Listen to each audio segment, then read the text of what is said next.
welcome to another video. My name's Cori Jaye and I'll be your teacher today.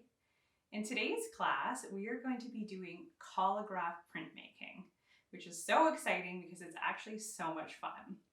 So basically, Collagraph printmaking is when you take a textured printing plate and you print it either through a printing press or just by pressure onto your printmaking substrate or your paper. So today we're going to be doing this through using craft foam as well as cardboard, and our printing surface is going to be watercolor paper. So I'll just show you some examples. So these are going to be our printing plates. They're made by attaching little pieces of craft foam and pasting them onto cardboard. And then this is going to be our finished product here. So this is both plates pressed onto our watercolor paper. And of course today we're going to be using our acrylic paint. So you can use any colors that you want, or you can mix colors and really make it your own. So one thing to note is that in the video, I created both of these plates using one piece of the craft foam. So one thing to think about as you're going and cutting your pieces and when we get into the project is that you want to try and conserve the craft foam as much as you can, which is always a good rule of thumb when you're doing any type of craft project. But if you run out of craft foam after your first plate, or you don't think you're going to have enough pieces for your second plate, then for your second plate you can switch to cardboard and just do the same thing with little cardboard pieces. I ended up having enough craft foam for both of my plates, but I was very conservative and I pretty much went down right to the last little piece of the craft foam. So just something I wanted you to note. Okay, so without further ado, let's get into the project.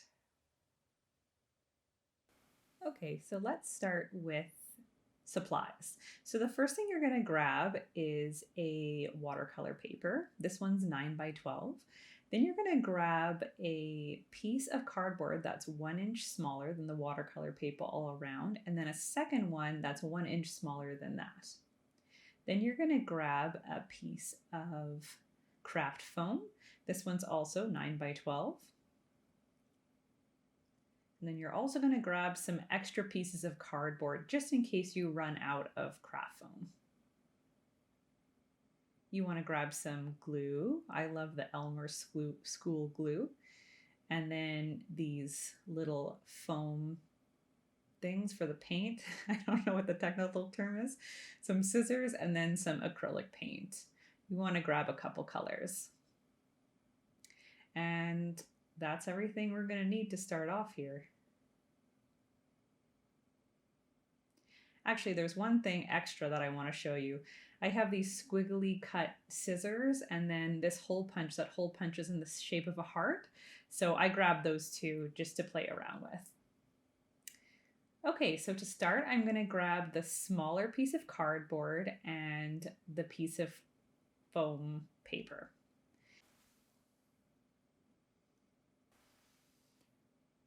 To start, we're going to cut out a bunch of different shapes to start making our first printmaking plate. So you can either freehand these shapes or you can go ahead and draw them onto the foam and then cut them out. I decided that it's fun, easy just to freehand them for me, so I'm just going to go ahead and do that. I'm going to plan to do 2 flowers and then just fill in all the shape around the flowers with some triangles. So if you don't know where to start, triangles and basic shapes are perfect, and you can just make kind of a random geometric plate, or you can add some organic shapes like I am, floral shapes, that kind of thing. You can really do anything you want. You could also make little faces or anything that you feel like. So I'm just going to start, and I'm not gluing anything down at this point. I'm just cutting everything out and placing it on my first printmaking slab here. So I just got everything down, and then I'm just going to continue to fill out the rest of the space. It's okay if some of your pieces overhang a little bit because we'll be able to cut that out after. And here you can see I've got everything cut, but nothing's glued down yet. So I'm going to grab my glue here, and I'm going to grab the first piece, and I'm going to add some glue and glue it down. Now you want to work from right to left or from left to right, but in a kind of methodical way so you don't get confused as to what has been glued and what hasn't. And then also, when you're putting glue on the back of these pieces, you want to put a fair amount. So you want to put enough so that it bulges out just a little bit, but you don't want it to be bulging out everywhere. But you do want to see a little bit of the glue come out from underneath because you want to make sure that they're really, really secure. If they're not secure enough, then when you add your paint and you go to make your print, one of these pieces might come off on the print, and we don't want that to happen. So you want to make sure that you add enough glue so that they're nice and secure. And then you just place them down on the printmaking plate here on our piece of cardboard, and we're going to wait for everything to dry. So you just want to go ahead and repeat that process, adding glue to each piece. And also, if you have shapes like triangles, you want to make sure that the glue goes all the way to the corners, all corners, just to make sure that you got it nice and secure and that everything's going to stay in place right where we want it. Okay, in the middle of gluing, I forgot that I wanted to try out my new hole punch with the heart in the middle. I just got this off of Amazon recently. It was like, I think $8. So I just want to make a little heart in the middle of these flower petals in the center part, just to add some extra texture onto my print and see if the hearts come out when we pull the print after we add the paint. So I'm going to do that to both the center pieces here, and then I'm going to continue to glue the rest of everything down. There we go. I love hearts. Okay, so here I'm just gluing my last piece here, and you can see there's a little bit of glue coming out everywhere, but nowhere where it's risen above the height of the foam pieces, because that would interfere with the print. So now that everything's glued, looks like this. And then you just want to set it aside and wait for it to dry completely. So we're going to set it aside. And then we're going to pull our bigger plate here, and we're going to repeat the same process. So you want to go in with your craft foam and cut out shapes again. Now, at this point, before you start with the craft foam, you just want to make sure that you have enough craft foam to make a second larger plate. If you're running out of craft foam at this point, then it would be a good idea to switch to cardboard, just so that all your pieces are the same height and your print will be consistent. And yeah, so you can either use this craft foam or cardboard, but here I'm making a single palm tree for this one. And then again, I just put these triangular shapes all around it. So the next step, you guessed it, is to glue it. So I started with this center piece of the palm tree here, but again, if you want to go from left to right or from right to left, it'll just be helpful to know where you've placed all your pieces. And again, you can see that it's okay if the pieces are hanging off the edge. They don't have to fit the form exactly, the plate exactly at this point, because once everything dries, we're going to go through and we will cut off those little edges that are hanging out everywhere. So now we're going to glue everything again, and you just want to make sure once again to put enough glue on all the pieces so that they sit nice and well and that they dry on perfectly and that they're not going to be lifted off. Here you can see I'm just going to do my last little triangle here with my Elmer's glue, and then we'll place it down, and this one will be ready to let dry. Awesome. So this is what it looks like, complete. You can see a little bit of glue creeping out from around the edges, but nothing too crazy. And that'll all dry clear anyway. So you don't have to worry if it isn't the most attractive at this point. And then here's my first plate. You can see it's almost completely dry, so it's a good time for me to go ahead and cut off the edges. There's only a little bit of glue on the top triangle that you can see there that's still drying, but for the most part, everything is dried clear, and I can go ahead and just cut off all these little edges here. And then we'll have a nice unified plate with nothing hanging off the edge, and we'll be ready to go to painting. If you get a little bit of glue on your scissors, make sure to clean them off so that you don't have sticky scissors next time you use them, because that is not fun. And yeah, there you go. Everything's ready, and we'll move on to painting. Okay, so you want to grab 2 colors to start. Now you can use them straight from the tube, or you can mix your own.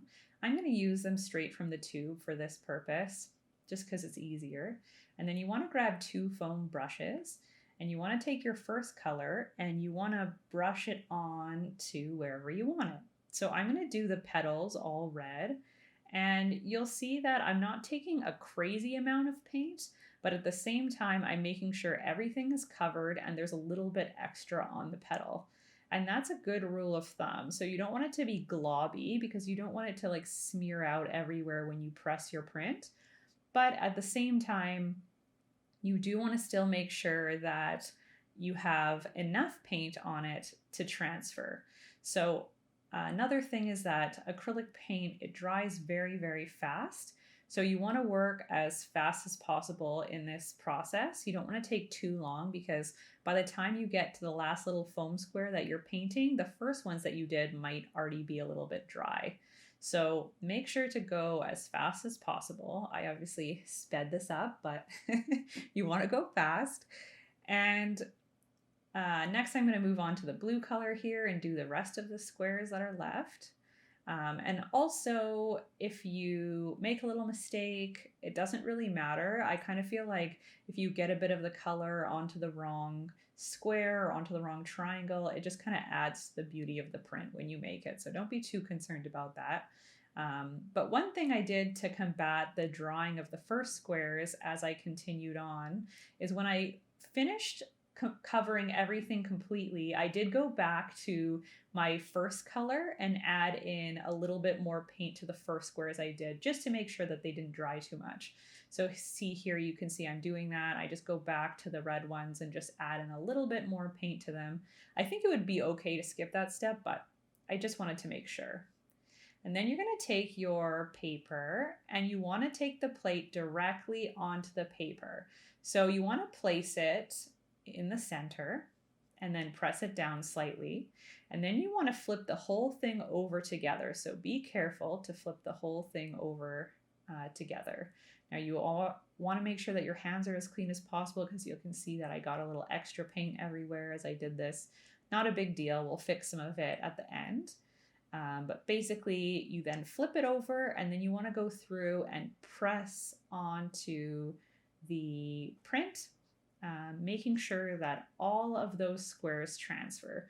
So you really want to make sure that you press it really good, making sure that none of the little pieces of foam are not attached to the paper. So you want to make sure everything's nice and attached. And then you're going to gently lift everything up and peel the plate away from the paper, and you're left with this really awesome print. So you see there's a couple little dots of blue there. I'll fix those little mistakes after with some white paint. But yeah, it turned out awesome. So next I'm just going to move this aside to dry, and I'm going to grab my second plate here. I'm just kind of seeing how that would look on top. And then I'm going to go and cut off the edges. So again, you want to go around just making sure that everything is nice and even. This just makes for a more kind of square print. But I suppose if you didn't mind your print not being perfectly square, you could also skip this step. I kind of like the look of a square plate over another plate, so I went through and cut them, but you definitely don't have to do that if you don't want to. So yeah, here I have everything cut, and now I'm ready to paint. So I'm just going to test where I want it here, clean everything off. going to put it over top just like that. All right. So next I'm going to grab 2 more foam brushes and 2 other colors. So I'm using yellow and green for this. And I'm going to go through and do the same thing that I did the first time. So I'm going to start with one color. I'm going to start with a lighter color because yellow tends to grab onto other colors really, really easily. So it's best, I think, if I just start with the lightest color. And then I'm going to go through and just paint everything again.